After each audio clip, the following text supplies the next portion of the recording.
Hello my dear friends, I hope आप लोग preparation जोरदार स्टार्ट कर दी है ऑलरेडी। सो प्रोबेबिलिटी और स्टैटिस्टिक में आपको आपके भरोसे रख रहा हूं, बट अभी मैं एक सबसे मेन बता रहा हूं, लीनियर क्वाड्रेटिक और एपी।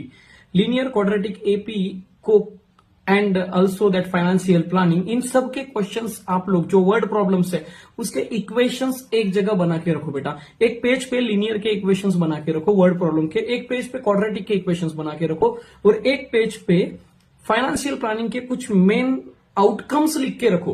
लिटरली वो क्वेश्चन अगर उठ के जैसे के जैसे आ गया आपके एग्जाम में, तो you will not get surprise. आपको हर एक क्वेश्चन का आंसर रेडी रहेगा, आप लोगों का कॉन्फिडेंस बूस्ट हो जाएगा।